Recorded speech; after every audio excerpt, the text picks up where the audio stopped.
There will always be sadness in the stories of women because they must endure the tyranny of men. This is the way that it is. Such a beautiful thing as childbirth is a way to catch women at their most vulnerable. In the process and cauldron of creation, they are bringing forth life into this world, and in bringing life into this world, they are bringing hope. Hope of the newborn child, the child that may save the universe with a single thought or mathematical equation. Women contribute to the beauty of the world through procreation, through bringing on more and more beauty, more thoughts and ideas through their progeny. It is a miraculous thing, the power of creation. And yes, while it is true, it takes two to produce one of hope. One by design of the divine, the immortal with human form intertwined through the soul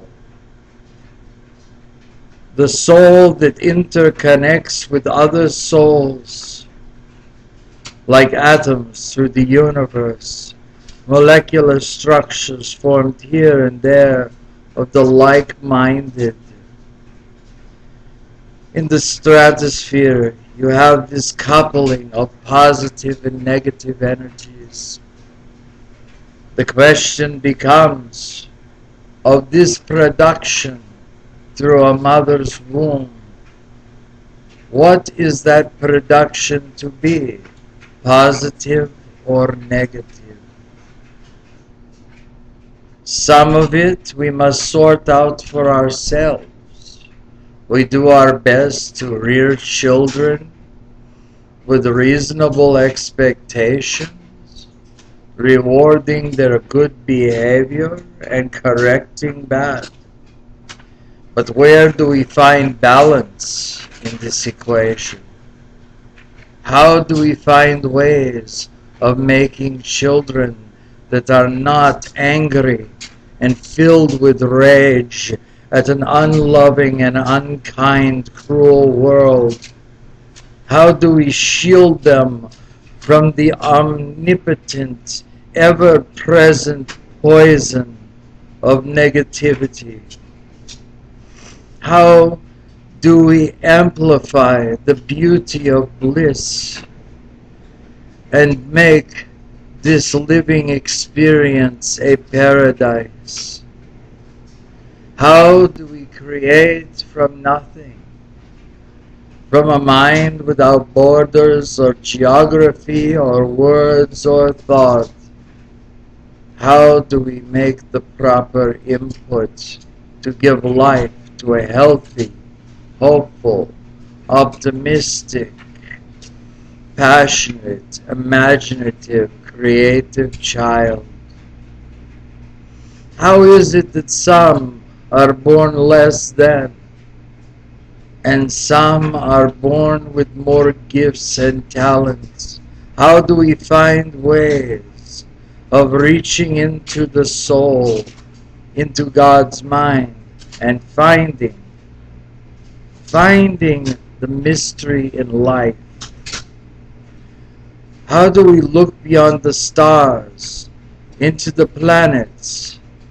How do we see beyond God's mind in what we are creating through our children?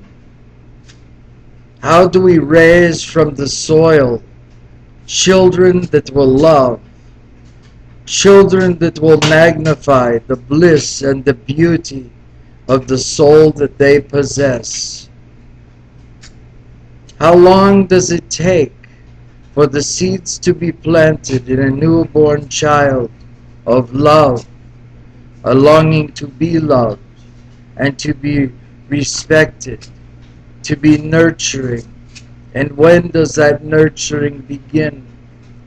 Is it a reflection of the energy of the mother that goes into the child? Is it a reflection of what the mother experiences in her daily life? Because in this world we had better hope not. Because there is so much ugliness, there's so much hate and violence throughout the world, and we cannot let what our eyes see reflect within to the child yet to be. We must ponder these things as we go about our business, bringing forth new life into this world. We must go beyond our dreams and our imagination, seeking out the best of what can be. And we must instill this in the child growing, learning. We must nurture the best and discourage the worst. Yes, children have their games, and in the process of it they can be cruel to one another. This has to be discouraged, but how do we do this without being abusive to them? This is a mistake that so many people make. Time, patience, a stern look, a quiet reprimand will speak volumes to the psyche of that child.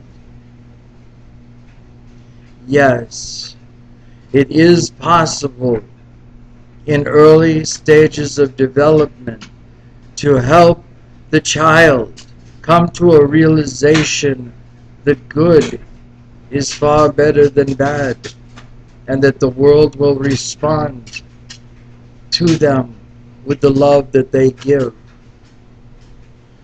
It is important that we educate. It is important that we bring forth the truth for their young eyes and mind, because children can see through it when you are being disingenuous and dishonest. And this is not the example that they need to follow in this life. It is not. People, oh, woe is the world, because they see these terrible things done by children, to children. They are reflecting what they see and what they experience in society as a whole. And if at this moment we do not get a grip on it, we do not find the answers, sometimes to questions that are not even asked before there is a great tragedy, if we are not aware, awakened, and in tune to the pain that children suffer, then we end up being the ones that suffer at their hands.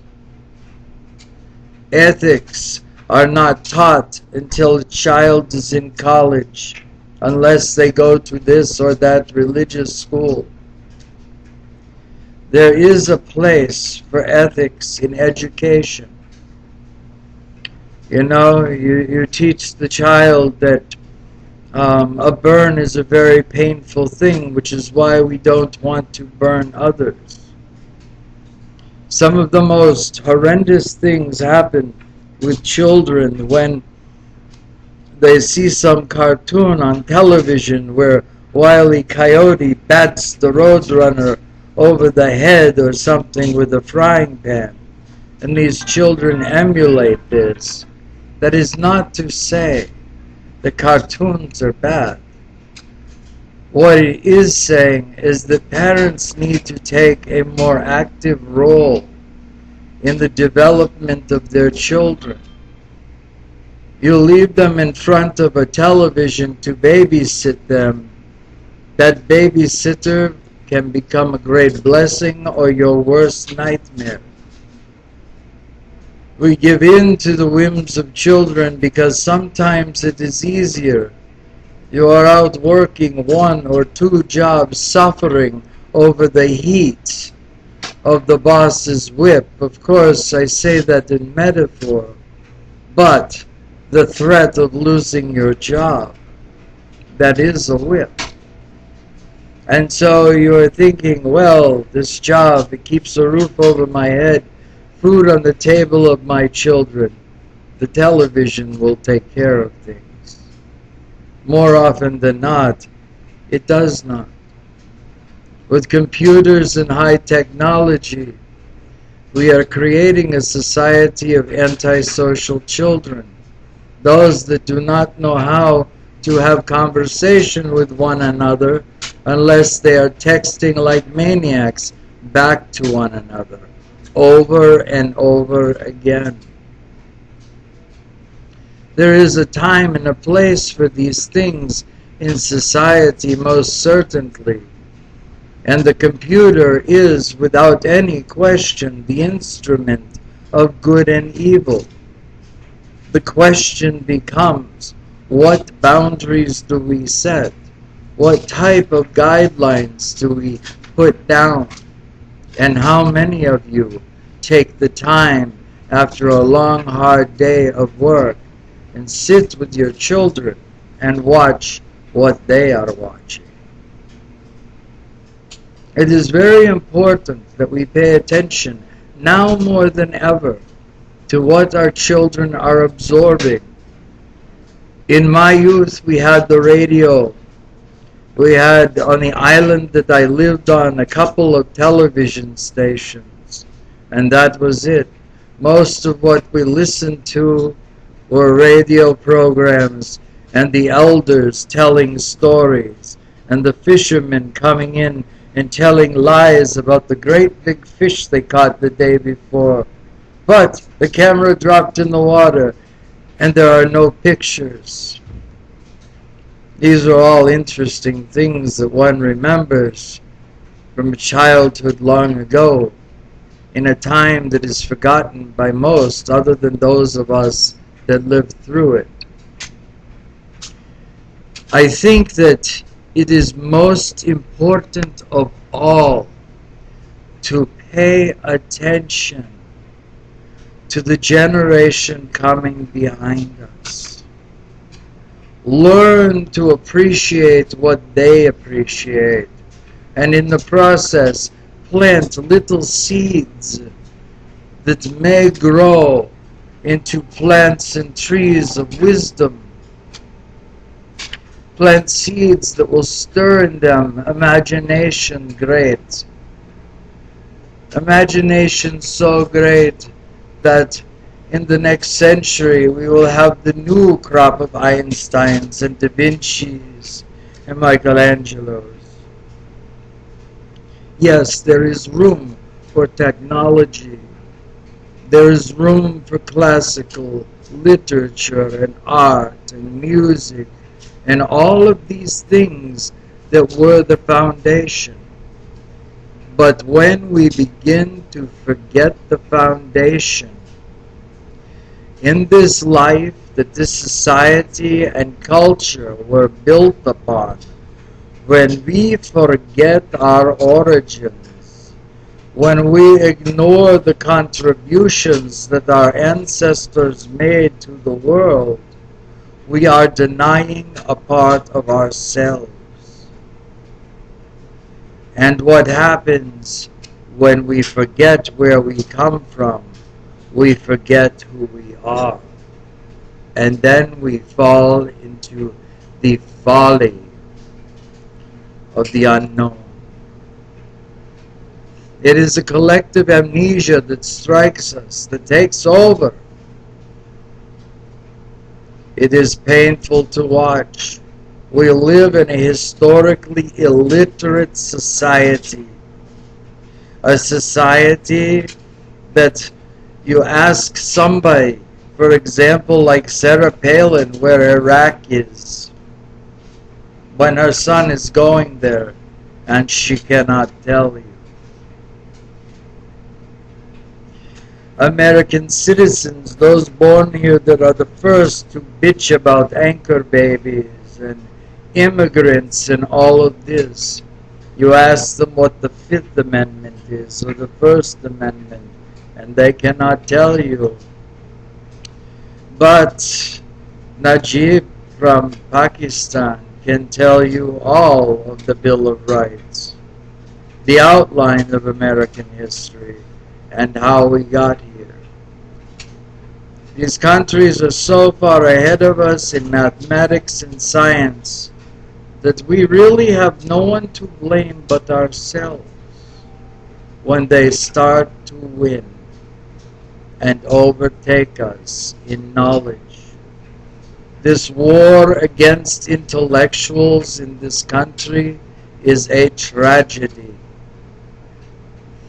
Yes, the acceptable intellectuals are the ones that parrot the corporate structure.